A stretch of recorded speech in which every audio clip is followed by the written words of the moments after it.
Soy Catalina Vidal y esto es Podría Ser Peor Late, el único late que mejora todos los días. Tenemos muchísimas noticias y sorpresas para ustedes esta noche, pero antes vamos con un poco de actualidad.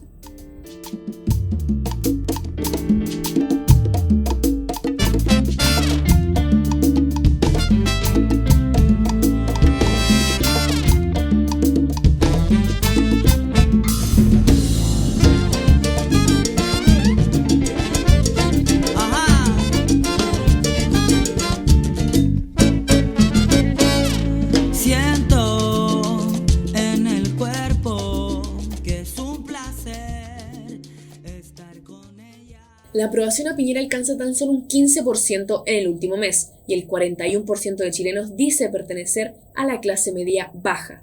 Por su parte, el Senado despacha un proyecto de ley que abona tan solo 200.000 pesos a aquellas personas que quedaron sin recursos en su AFP, volviendo una vez más a dar respuestas insuficientes ante las problemáticas que viven las chilenas y chilenos en este contexto pandémico que afecta al país. En vez de enfocarse en políticas que ayuden a la ciudadanía realmente, el gobierno prefiere destinar sus recursos en leyes migratorias, que autorizan detenciones y deportaciones masivas en plena pandemia mundial, lo que ocasiona, obviamente, repudio de la Oficina de Amnistía Internacional de Chile. Paralelo a esto, pareciera que cada día emerge un nuevo candidato para las elecciones presidenciales, porque ya son 16 caras políticas que buscan sepultar a Sebastián Piñera, algunas de su misma línea y otras peor, más izquierdistas que sueñan con un nuevo Chile y rojo, lejos de las momias. Giles, Jadwe y Lavín son quienes lideran esta carrera presidencial hasta el momento, pero solo unos pocos utilizan herramientas tan nefastas como por ejemplo la creación de una encuesta por parte de sus amigos, como el expresidente de Banco Estado Sebastián Sichel, para hacer creer a la ciudadanía que arrasan todos los escenarios electorales posibles.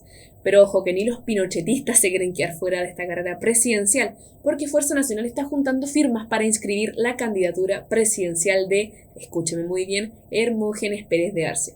El lanzamiento de esta candidatura será en el primer congreso pinochetista virtual el 21 de mayo.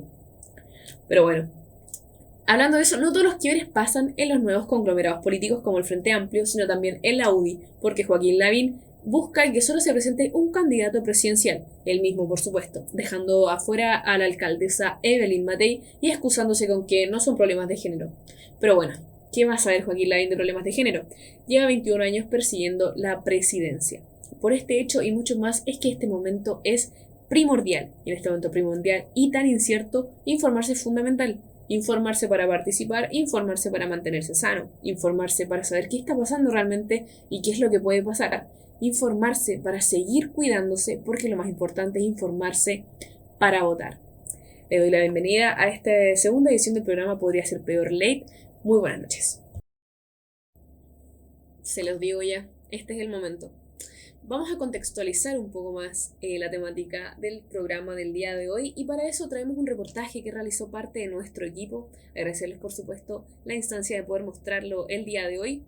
Tocaremos temas sobre presidenciales y participación electoral muy contingentes teniendo en cuenta que solo faltan meses para esta instancia. La verdad que sin ánimos de adelantarle nada porque quiero que vean de verdad este reportaje, vamos directamente a ello. ¿Usted votó en las elecciones presidenciales y parlamentarias pasadas? No fui a votar porque no tenía la edad necesaria. Sí. ¿Votó en la elección del plebiscito? ¿Voté en el plebiscito? No. Sí fui a votar. ¿Por qué surgió esta diferencia? Uno de los fenómenos más llamativos de la política chilena desde la transición a la democracia en 1990 hasta la fecha es el sostenido e ininterrumpido declive de la participación en elecciones nacionales.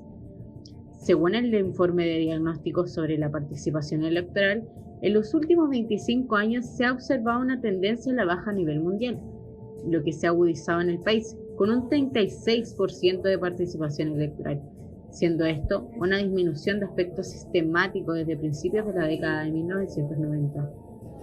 La participación de los chilenos en las votaciones había bajado mucho desde que el voto se volvió voluntario en el año 2010. De ahí en adelante, el porcentaje de participación estuvo bordeando el 40% entre cada elección. Sin embargo, se cree que tras el estallido social Chile efectivamente despertó, haciendo que miles de personas volvieran a confiar en el poder del voto para buscar el cambio que tanto anhelaban para nuestro país. Pero, ¿será este el motivo? en el caso de la constituyente, porque yo creo que cada elección hay que mirarla diferente. Y cada elección hay que mirarla también diferente en cuanto a los ejes de participación. Tenemos un núcleo, un conjunto de personas grandotas, ¿cierto? Entre comillas, grandotas, dentro de los pocos que están yendo a votar el último proceso, que se mantiene, ¿no? Pero que lo etario cambió bastante para la última gran elección que tenemos, del plebiscito, porque evidentemente el tema etario cambió, bajó, una cuestión yo creo normal, ¿no? Por las condiciones sanitarias, más gente joven fue a votar, menos gente adulta no fue a votar, no asistió. Lo que sí hizo el plebiscito, y esto es interesante, que si tú desagregas el 50% de la votación, verás que hubo nuevos votantes nuevos, ¿ya? Jóvenes. Eso sí se detectó, pero no aumentaron la masa total, el volumen total de votantes. Y también detectas que gente que, sobre todo mayores de 70, que iban siempre a votar, y votaban derecha además, y votaban en el barrio alto, esa índice de participación bajó. En las elecciones de 1989 acudió el 84,2% de la población en edad de sufragar, 7 millones de personas aproximadamente. En las elecciones presidenciales de 2009 votó un total de 7,2 millones de personas, existiendo una cantidad de 17 millones de habitantes. En ese tiempo, el voto era obligatorio y cada persona se inscribía de forma voluntaria en el CERVEL. En 2013, cuando el voto se instauró como voluntario, la participación electoral en las presidenciales bajó a 6,7 millones de personas, mientras que la cantidad de inscritos era de 13 millones. En las votaciones de 2017, la cifra bajó a 6,5 millones de personas en la primera vuelta y un total de 7 millones de personas en la segunda. Pero en 2020, de acuerdo al balance del CERVEL, votaron 7,5 millones de personas, lo que representa un 50,9% del padrón total de 15 millones aproximadamente, es decir, la elección con mayor votación desde la instauración del voto voluntario en el año 2012. ¿Por qué ocurre esto? Estamos con un fenómeno primero de fragmentación, dispersión, lo que es muy bueno, por un lado, en cuanto a que tenemos muchas opciones para que la ciudadanía se sienta invitada, se sienta estimulada, y además por el contexto constitucional, sin lugar a dudas relevante e histórico, para que se sienta invitada a poder mirar y tener muchas ofertas, entre comillas, políticas para poder ir a votar. Es un comportamiento, por tanto, en el papel que puede apelar a mucha mayor diversidad de opciones. Si nos ponemos justamente a analizar lo comparativo que tú me señalabas a nivel de los escenarios anteriores. Yo creo que Chile venía en una curva permanente, constante, de declive en la participación electoral, que sube casi insignificantemente para el último plebiscito, o se mantiene, no sigue bajando, 50%, que sí, efectivamente es casi lo más alto desde que hay voto voluntario, pero tampoco es tanto, como te digo, la mitad no fue a votar. Y yo creo que ahora en las elecciones próximas esa curva va a seguir en declinación. Yo creo que va a ir a poca gente. El pasado fin de semana el gobierno del país esperaba una participación electoral de 7 millones de personas, pero quienes votaron para decidir las caras constituyentes que redactará la nueva Carta Fundamental apenas alcanzó los 6 millones de votos, un 41% de participación, 10 puntos menos que el año pasado. Lo que está reflejando es que, en definitiva, una de las aristas de la participación de los sistemas democráticos, como es las elecciones, la votación, no está siendo bien, no es un proceso relevante para un número importante de chilenas y chilenos. Esta cosa de ir a votar no se ve como una fiesta democrática, como una instancia representativa, porque yo creo que la democracia está en una crisis de representación y hay una crisis de legitimidad también hacia las autoridades, hacia los representantes, hacia los poderes institucionales. Ante el contexto de 1 millón menos de personas votando en estas elecciones, ¿cómo vendrá el panorama para las elecciones presidenciales, teniendo en cuenta que la participación electoral ha bajado? ¿Será que se mantendrá en esta misma línea? ¿Será que la gente se motivará a votar mucho más? Como revela un artículo de CIPER, si el nivel de competitividad electoral aumenta, como es de esperar, muchos votantes de derecha deberán volver a las urnas, engrosando el nivel agregado de participación electoral. Aún así, Una importante línea de investigación electoral sugiere que votar opera como un hábito, en el sentido de que votar en una elección aumentaría la probabilidad de volver a votar en las elecciones sucesivas. Yo voto, en general, prácticamente siempre, desde el año 88, desde el plebiscito, desde que volvió la posibilidad de votar a Chile, en el que yo voto. Mi primer voto como mayor de 18 años fue el año 88, voté por el no, por supuesto, y de ahí en adelante siempre he votado. Sin embargo, el escenario sigue siendo incierto, pues en el plebiscito pasado el nivel de votación sobrepasó las últimas elecciones de la década, pero con las elecciones recientes el escenario no fue tan esperanzador. Todavía no nos podemos sentir orgullosos de nuestra democracia. Pese a las multitudinarias manifestaciones de 2019, a las múltiples demandas, a la necesidad de un cambio sistemático, sigue ganando la abstención. Bueno, ¿y qué se viene ahora? No, yo creo que nadie sabe, es muy difícil y es tan incierto todo. Pasemos a nuestra siguiente sección. Hablamos de una entrevista, queremos ver el resurgimiento de la política, caras nuevas, propuestas, ideas, cómo se está armando este nuevo escenario. Pero no les diré quién es porque yo creo que ustedes mismos lo ven. Sé que les va a parecer muy interesante. Así que vamos directamente a ver a quién entrevistamos el día de hoy. Saludar a nuestra invitada de hoy, Natalie Campuzano, agradecerle también la invitación de poder conversar sobre lo que está pasando hoy en Chile, que no partió hoy día, pero que tampoco va a terminar mañana. Para contextualizar un poco a nuestra audiencia, Natalie es actual consejera regional de Valparaíso por el Frente Amplio, directora de Territorios Colectivos y de la instancia La Región con Lentes de Mujer. Bienvenida, Natalie, y gracias por aceptar esta invitación. ¿Cómo estás? Muchas gracias a ustedes por la consideración a esta entrevista y nada, pues a disposición a hablar lo que sea necesario. Muchas gracias. Para ya como contextualizar un poco en el lado de la política en la que te desenvuelves, preguntarte un poco ya de lleno, ¿cómo observas el panorama del Frente Amplio con respecto a lo que son las elecciones presidenciales que vienen y si es que en ese sentido sientes que se ha perdido parte del campo político que se había obtenido tras la votación del 2017? A ver, yo creo que es un escenario que está completamente abierto, un escenario que también va a generar nuevas luces y reflexiones a raíz de lo que pase el 15 y el 16 de este mes, que son las elecciones tanto de constituyentes como también de los gobiernos locales, ¿no? Creo que ahí también se genera un nuevo escenario. Creo que también hay un tema que no podemos desconocer, que hay un rechazo a los partidos políticos y que yo creo que principalmente va al binomio tradicional, que en este caso la concertación y la derecha, y por qué no decirlo también de la ex nueva mayoría.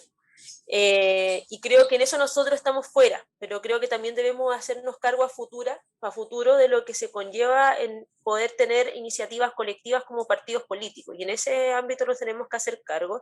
Y yo creo que con estos elementos que te acabo de indicar, creo que de recién ahí vamos a poder decir si efectivamente se ve un escenario que es igual, favorable o desfavorable. Ahora nosotros como Frente Amplio tenemos una apuesta que es Gabriel Boric, tenemos una apuesta que las firmas hasta el momento van bastante bien y por los días que quedan debiésemos juntar la firma, y creo que es una carta competitiva, una carta que no solamente, aparte de decir que tenemos candidatos, sino que también tuvo un rol relevante en la conducción de lo que fue en este caso la discusión de esta nueva constitución, ¿no? A través de los diferentes mecanismos institucionales que hoy día existen en Chile, y que eso hay que tenerlo súper claro, porque a través de la vía institucional es una cosa y la otra es lo que hicimos todas y todos también en la calle para impulsar esa vía institucional. Entonces creo que ahí nosotros con ese elemento vamos a tener que ver cómo se viene, pero creo que el Frente Amplio sigue siendo una fuerza importante y que le da mucho miedo a algunos. Por lo mismo, porque es una cara nueva y eso es como lo que no les gusta a los de la política hace años ya. Y considerando el actual panorama de la oposición, en el cual vemos un abanico de candidaturas, que muchísimas hoy en día, de la gran mayoría de partidos, y que hay cierto rechazo del PPD y la DC por conformar unas primarias con el Frente Amplio y el Partido Comunista. ¿Es posible, según tú, encontrar puntos en común para levantar alguna candidatura única, o ya ustedes decidieron que van por un carril totalmente distinto? Yo creo que son dos cosas distintas en el sentido de querer pensar una primaria amplia entre toda la oposición y la otra tener una candidatura única. Yo esto último lo veo mucho más difícil porque requiere olvidar lo que también nosotros a lo mejor consideramos que no fue parte, que no nos atrae de lo que hizo la exconcertación. Y también por otro lado, claramente cada uno de los partidos quiere llevar o liderar ese espacio. Yo creo que hoy día la primaria amplia es un escenario interesante, un escenario que interactúa no solamente con los que somos militantes de los partidos, sino que también, como son primarias, en este caso que se pone a disposición para que la gente pueda participar también, ellos pueden elegir quién es la carta que puede representar a la oposición. Ahora, por los dichos del PPD y la DC, no hay mucho interés de querer participar y yo simplemente lo veo en la línea de que hoy sus candidatos son candidatos que son débiles, candidatos que no van a generar una apuesta unitaria como la que de alguna otra forma otras candidaturas sí están liderando hoy día. Me parece interesante también el escenario de lo que, más allá de lo que pueda decir los liderazgos de los gerentes, ¿no? Los gerentes de los partidos, sino que más bien las bases militantes. Las bases militantes de esos espacios creo que todavía queda poco tiempo, pero bueno, en política se ve de todo y siempre se corta en la última instancia. Nosotros por lo menos tenemos dos elementos claros. Uno, que tenemos un candidato presidencial, estamos disponibles a ir a primaria, la discusión de las primarias son, sí, nos parece interesante las primarias amplias, para eso hay que hacer un sinnúmero de ejercicios, trabajos para que podamos tener un proyecto, un programa en común, que eso en lo sustantivo es lo importante, pero también creemos que tenemos que tensionar para tener un gobierno antineoliberal y creemos que ahí es clave, a diferencia de lo que dice la democracia cristiana y parte del PPD, que sea el Partido Comunista sea también parte de estas primarias. Sin duda, y sabemos que las presidenciales no es lo único, de hecho estamos en pleno proceso de una discusión sobre una nueva constitución, y respecto a eso, y como tu cargo de consejera regional, me gustaría saber cómo puede consagrarse un problema tan importante como es la centralización a nivel país, cómo podría generarse algún tipo de descentralización, tanto a nivel nacional como regional, que muchas veces es invisibilizado, pero que sucede a la misma escala. A ver, primero esto va a ser un tema súper relevante que toca y que hoy día duele a lo largo de todo Chile. Por más cercano un territorio esté dentro de la región metropolitana o cercano a la región metropolitana. Porque el centralismo hoy día ha sido parte importante de ser este aliado del modelo capitalista como tal, y vemos que los territorios más alejados, las regiones, por llamarlo así, son aquellas que tienen mayores inequidades o mayor desigualdades dentro de estas.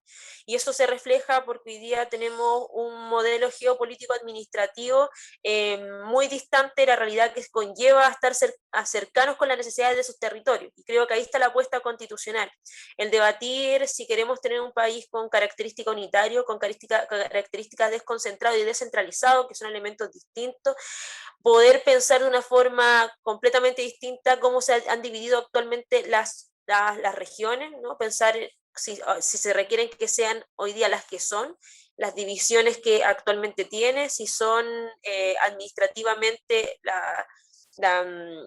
las competencias que tienen los gobiernos regionales son las aptas, ¿no? Se le debe dar más competencia. Y para mí una cosa muy clave, Catalina, que creo que tiene que estar en la Constitución, como te decía, geopolítica administrativamente, tiene que existir ese debate. Pero algo que se carece mucho, que tiene que haber herramientas vinculantes, que se delibere y a la vez también que sean vinculantes. Es decir, que los territorios opinen de lo que va a pasar en dicho espacio.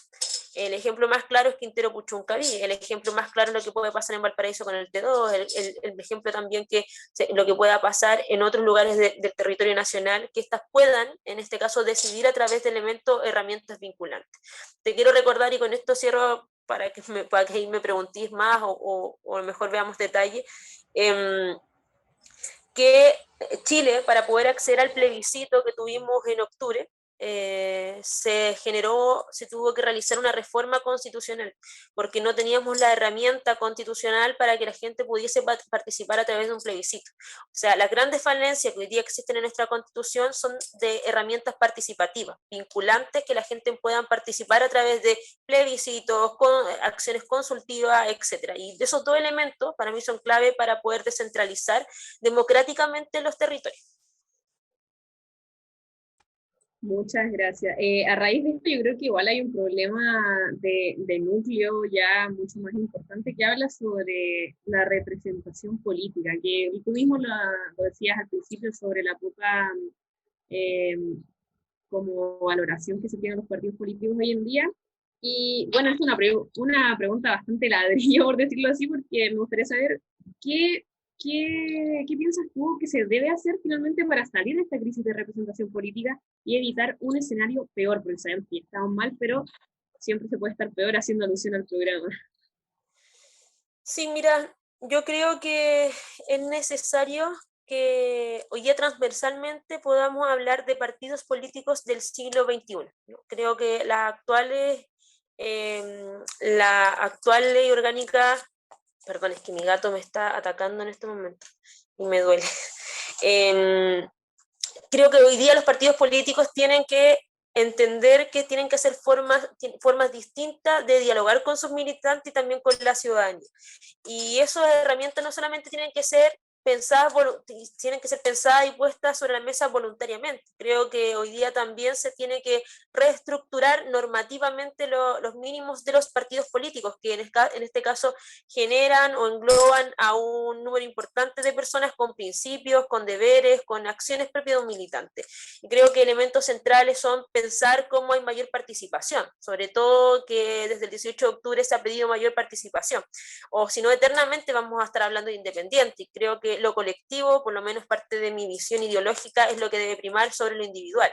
Y creo que ahí los partidos políticos tienen que reestructurarse. Y por lo demás, creo que también hoy esta nueva constitución da o abre paso a generar nuevos aires para Chile, para que hoy día las instituciones como el Poder Judicial, que ha sido tan cuestionado, como también la institución de la Fuerza Armada y de Orden, puedan tener otras características, puedan generar hoy día una apuesta distinta en materia de seguridad, en este caso para el ciudadano o la ciudadana, como también en este caso en materia de seguridad nacional, porque hoy lo que sabemos de nuestras Fuerzas Armadas históricamente son porque han violado los derechos humanos, como también, o han tenido grandes, en este caso, robos de dinero internos a la institución. Creo que este debate constitucional abre el camino para tener nuevos principios para estas instituciones, pero también a la vez creo que las normativas inferiores tienen que generar las modificaciones pertinentes para poder, en este caso, pensar en nuevas formas o instituciones, renovarlas, ¿no? Renovarlas o refundarlas. Claro. Y también teniendo en cuenta el nivel de impunidad que tenía finalmente las Fuerzas Armadas por su parte. Y ya quiero terminar con una pregunta que igual apela mucho a tu opinión. Habla, bueno, de este nuevo ciclo claramente, y volvemos un poco a las presidenciales para terminar. ¿Cómo crees o para qué, cómo crees que debe ser el rol del nuevo presidente o presidenta, y para qué debe serlo? Sabemos que la problemática hoy en día y la grieta es mucho más grande de lo que se venía acumulando hace muchos años. Creo que primero el presidente de la República o la presidenta de la República tiene que entender que está gobernando para el pueblo de Chile, ¿no? Y no para el 1% más rico, como hoy día el caso que tenemos este presidente, Sebastián Piñera, que no tiene ni un grado de vergüenza al momento de proteger sus intereses utilizando las herramientas que hoy día están a disposición de todos los chilenos y que él mismo tiene como presidente, como herramientas prioritarias que solamente le puede usar a él, yendo al Tribunal Constitucional cuando se habla de los impuestos a los súper ricos, ¿no? Creo que eso es impresentable, por tanto creo que los que deben estar en la presidencia de la República son aquellos que quieren resguardar los intereses del pueblo de Chile y no en este caso ser casi el presidente de los empresarios como hemos tenido actualmente con Piñera, y eso no quiero dejar atrás también el rol que tuvo en este caso la Concertación y también en un periodo la ex nueva mayoría en democracia.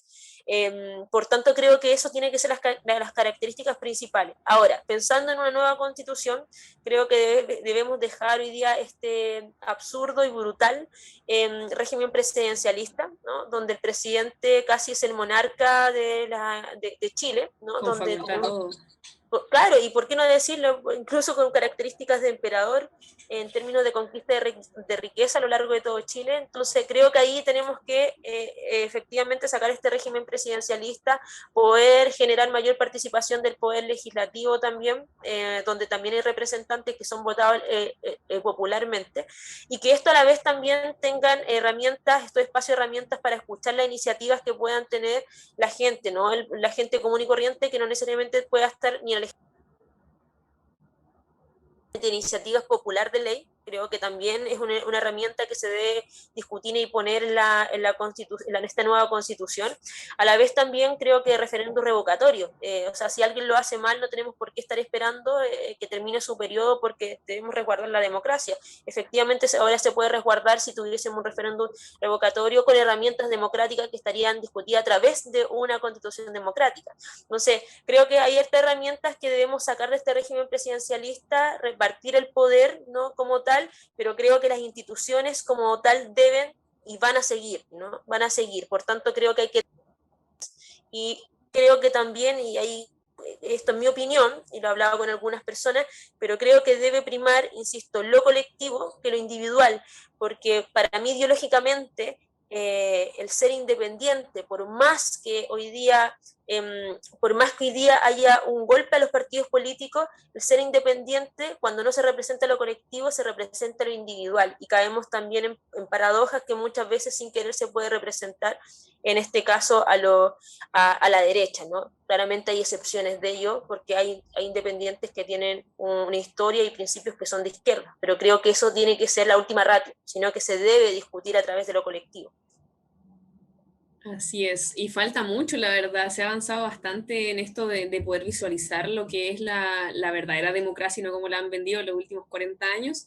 Y por lo mismo agradecer estas visiones nuevas de las que nos haces parte y de las que haces parte en la región, y agradecerte nuevamente tu tiempo para nuestra entrevista.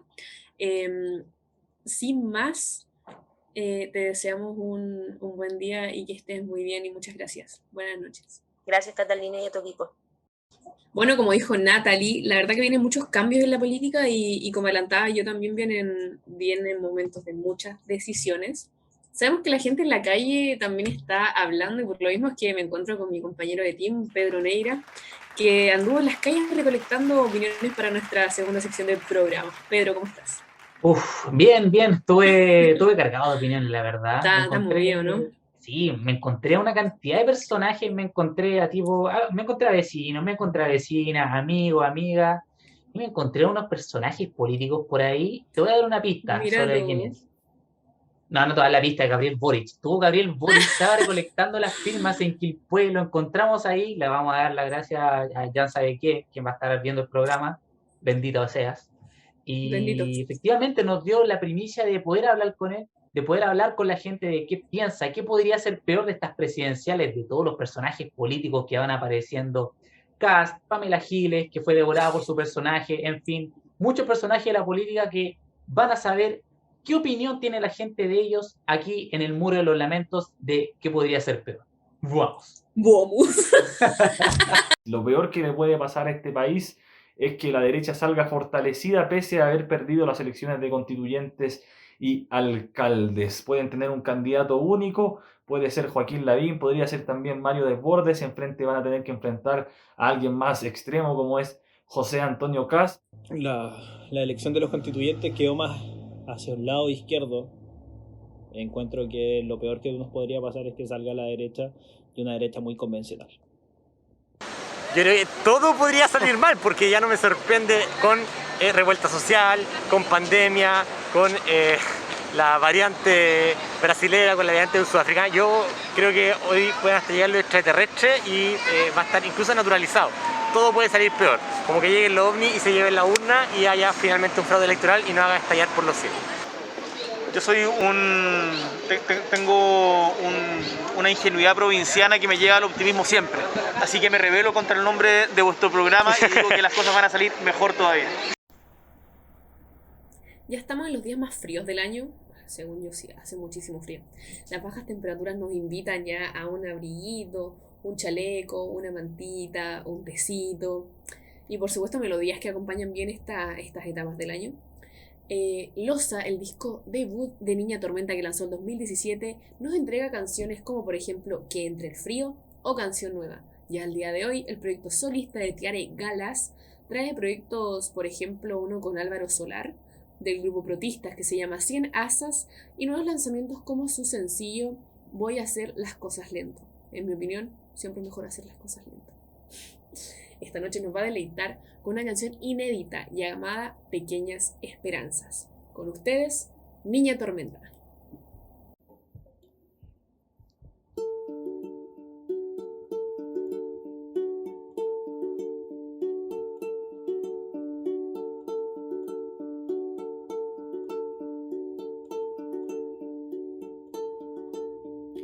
Tú como una isla, tú como un hombre viviendo en una isla, tú como una isla, tú como un hombre viviendo en una isla tuya,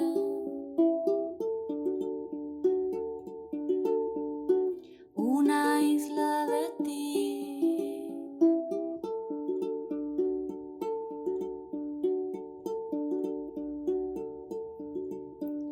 Yo como una casa, yo como una casa vacía, yo como una casa, yo como una casa vacía, esperando demolerse. La demolición no llega.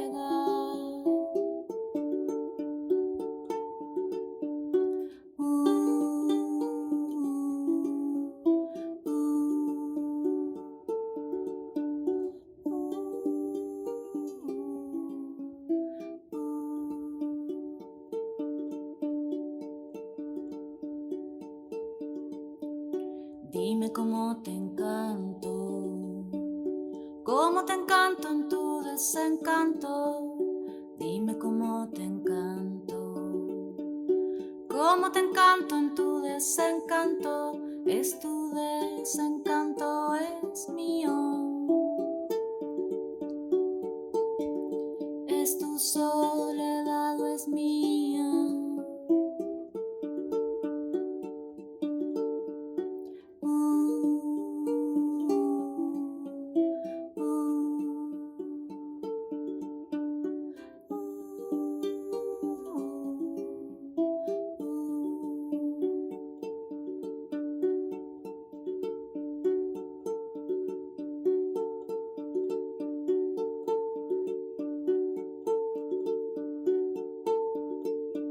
Igual te visito en la isla y te dejo habitar mi casa.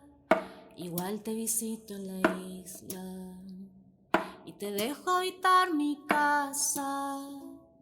Pequeñas esperanzas, pequeñas esperanzas.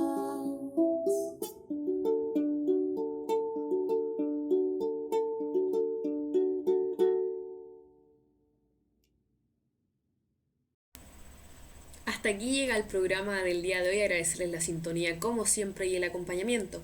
A nuestra invitada del día de hoy, Natalia Campuzano, también agradecerle los minutitos que tuvo para hablar con nosotros sobre la contingencia política y del país. Dejar los invitados a que nos sigan en nuestras redes sociales. Tenemos Instagram, Podría Ser Peor Late, podría meterse a nuestro canal de YouTube, también se llama Podría Ser Peor Late, revisar nuestro capítulo anterior muy interesante donde estuvo nuestro compañero Benjamín conduciendo, o si quiere ver completo este de nuevo, si no alcanzó, si quiere ver los siguientes, recuerda que somos el mejor late porque es el único que mejora todos los días, porque siempre, sobre todo en este país, siempre puede ser peor. Muy buenas noches.